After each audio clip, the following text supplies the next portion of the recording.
Hey everybody, Biohack here. We got a new list of champions that are coming out pretty soon. And so I thought I'd go ahead and kind of react to them, read them out, let you guys know what's coming out, and if any of them are actually any good, and if you might be interested in using any of them. So the first one here is called Geomancer. He's a force attack type in the dwarves. Epic champion, and this guy seems really good. So he's got a few different abilities. First, on the A1, it is an AoE A1, so that's always nice to see. 30% chance of placing a 50% decreased accuracy debuff for 2 turns. That books up to 40%.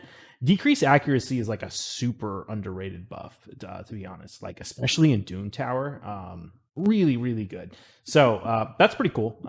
Definitely like that. Then a few other things that he's got that I really like. Removes all buffs from the target enemy, then attacks them. That's pretty nice. If the target is under HP burn, he'll steal their buffs instead, which is also pretty cool. And then he reduces the cooldown of this Quicksand Grass, that's the next skill, by 2 turns if he kills a target with this skill while they're under HP burn. So this champion seems really good, especially this Quicksand Grasp ability I really like. So it's one of those 3-turn cooldown skills, fully depletes the target's turn meter, and also places an HP burn and a weaken for 3 turns on a 3-turn cooldown. And if once you've ascended it, it actually, I guess I should have read that out anyway. Once you've ascended it, it actually fully depletes the turn meter and fills this champion's turn meter by the amount the target loses. So this, these champions with this 3-turn cooldown, like steal the turn meter of the enemy, are so good for spiders, especially with how the affinity is changing on spiders. I think this champion is really, really cool. And so, yeah, of the ones so far, he's definitely someone I'm really interested in getting. And then on the passive, decreases the damage all allies receive by 15%, and deflects that damage onto the enemies under HP burn. So that's kind of interesting as well. I wonder how this will play with Fire Knight, especially like Fire Knight 20. I mean, normally once you get the shield down and you have the opportunity to place the HP burn, you keep it pretty much locked down. But with Fire Knight 20 and the 50% loss in the effective turn meter decrease, or not 20, 25 rather, maybe this could actually be interesting if it actually works on that shield. But yes, this champion seems really cool. I'd be really interested in him for both spiders, potentially Fire Knight. I mean, with the Dungeon 25 coming out, HP burn is just so important. So this could be good pretty much everywhere. Seems like a really cool champion. Next one on the list is Ruel the Huntmaster. This guy is the fusion that's coming out pretty soon. So if you weren't aware, we are getting a fusion soon. So get ready for that.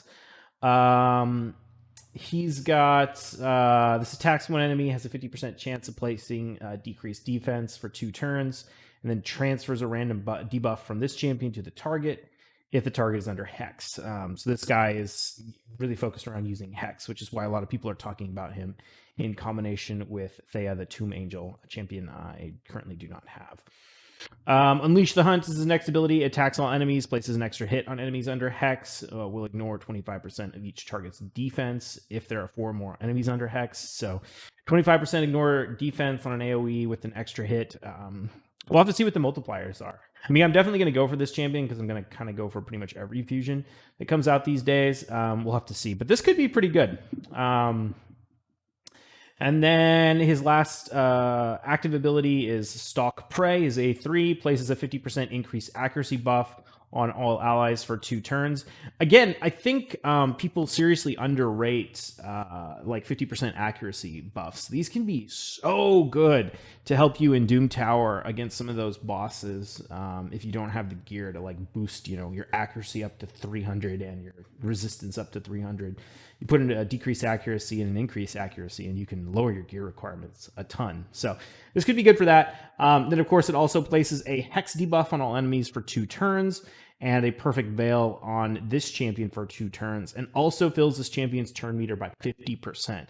So that 50% turn meter I find kind of interesting. It's like it's not an extra turn, but it's like half of an extra turn.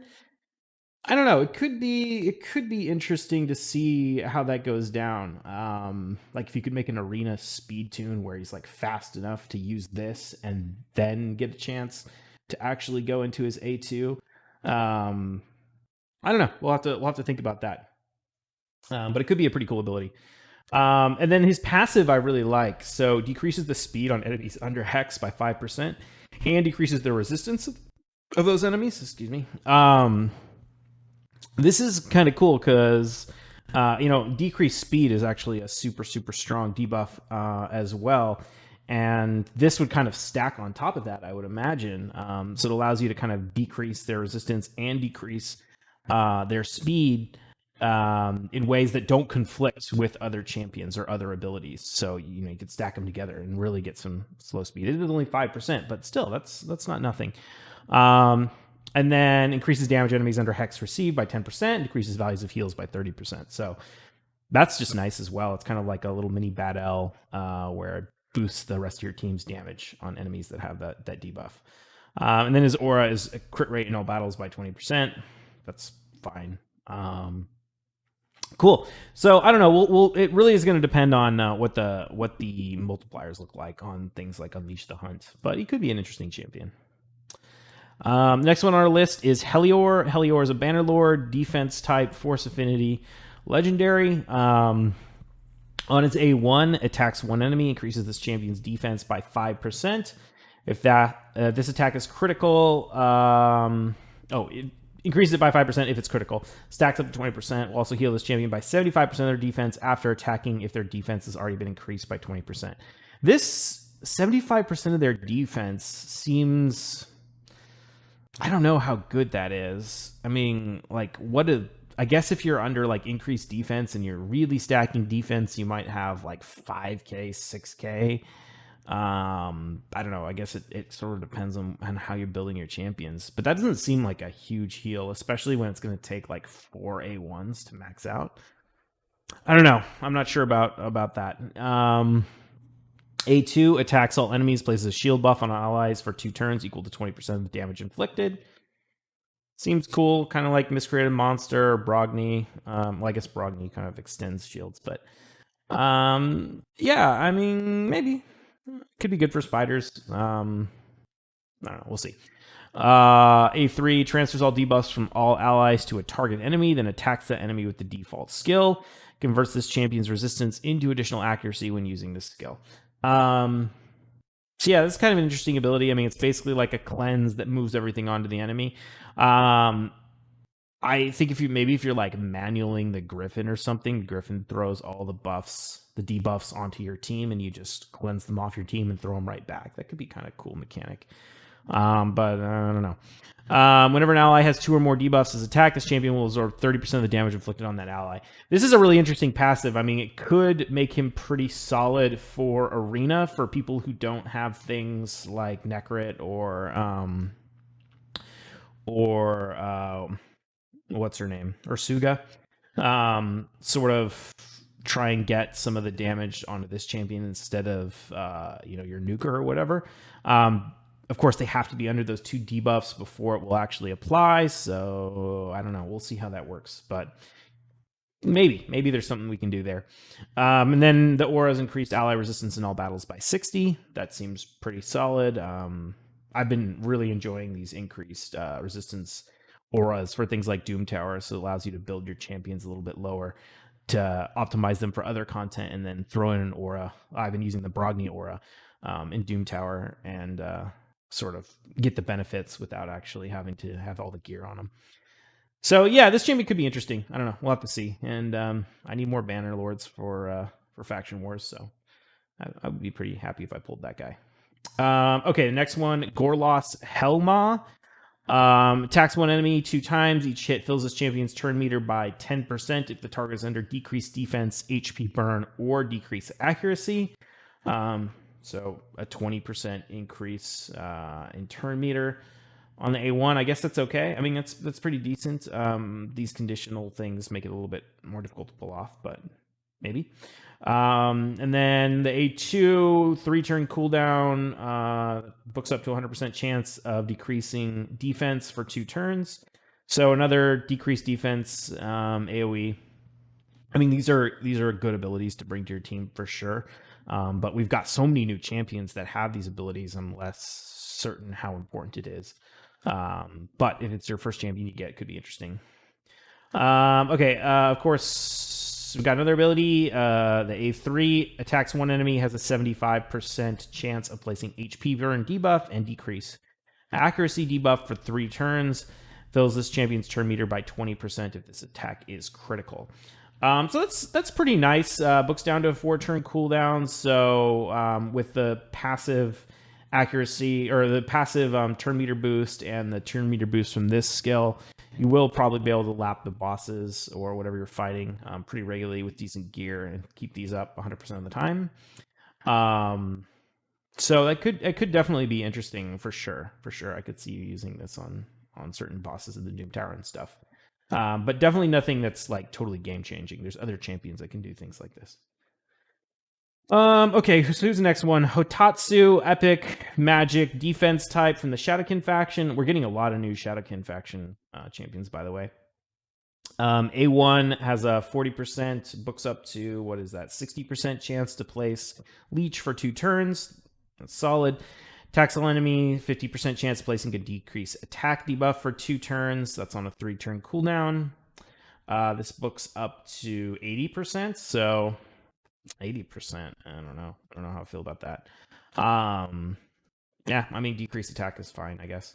Places a 60% increased defense buff on all allies for 2 turns and a 15% continuous heal buff on all allies for 1 turn.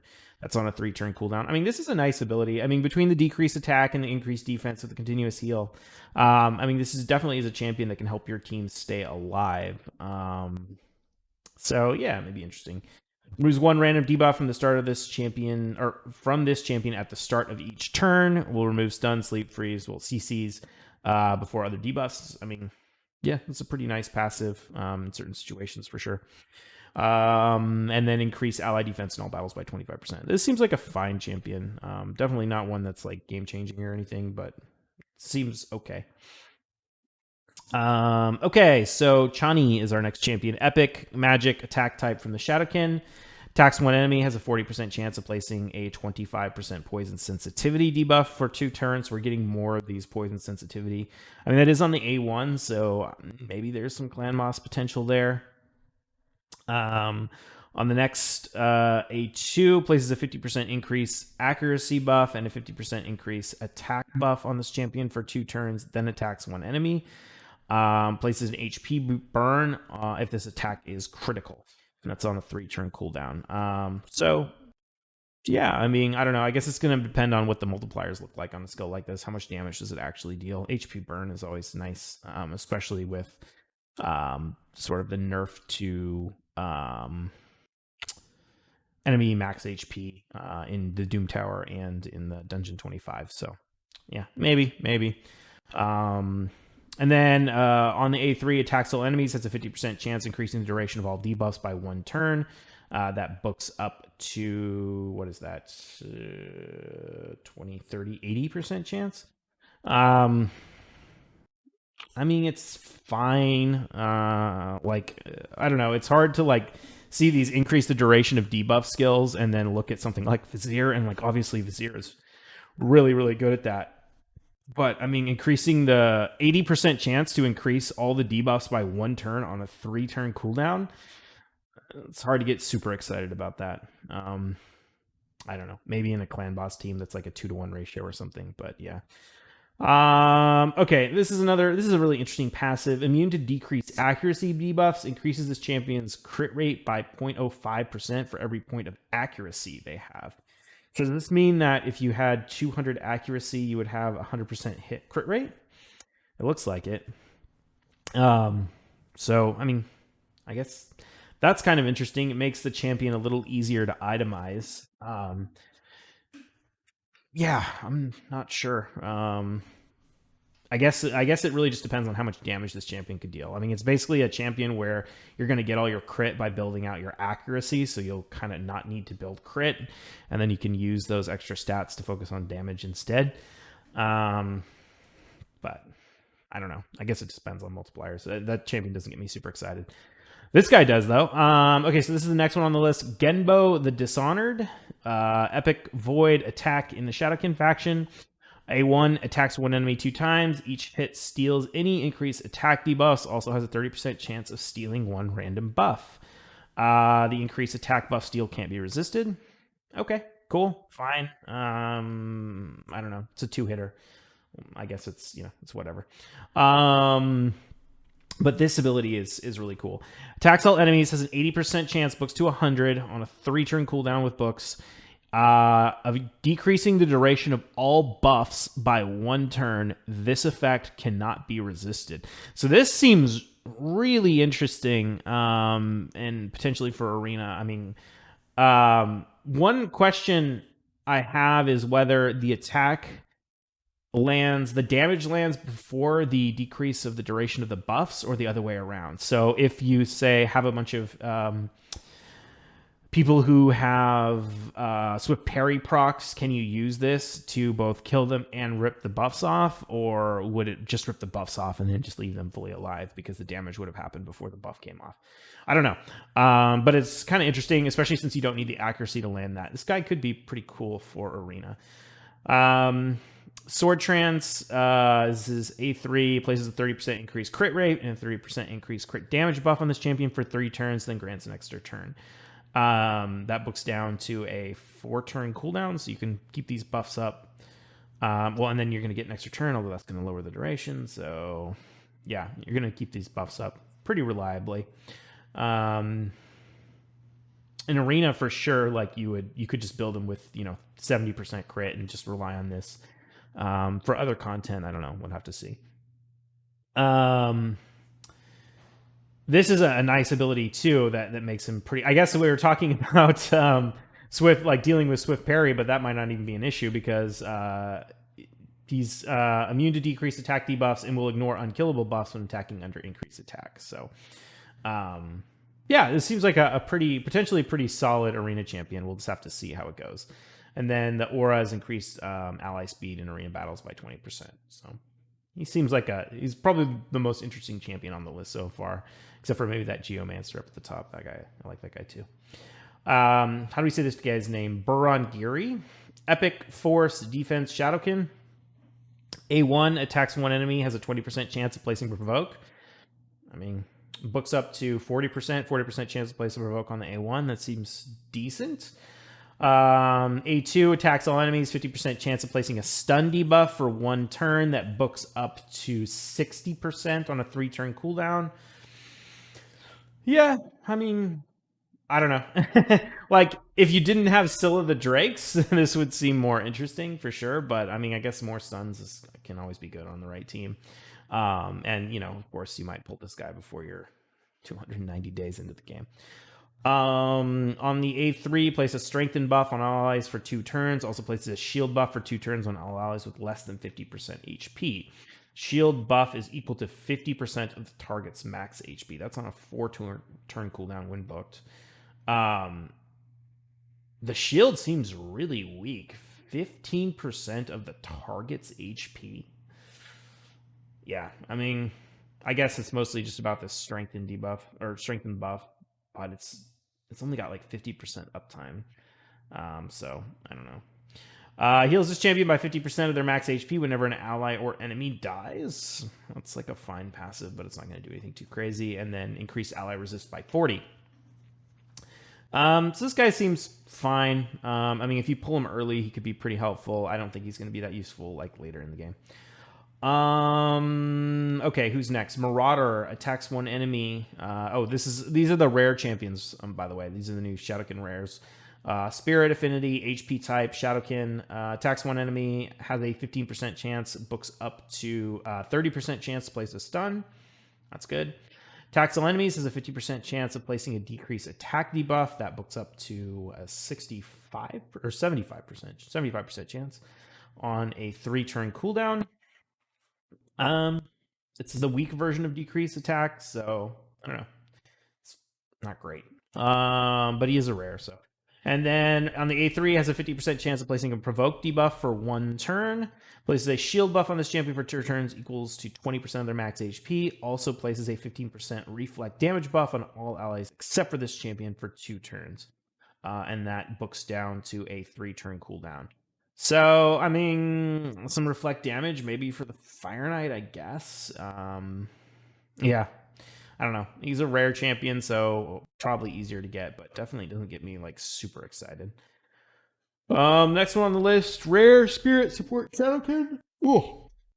Attacks one enemy, has a 20% chance, books up to 40% chance of placing a sleep.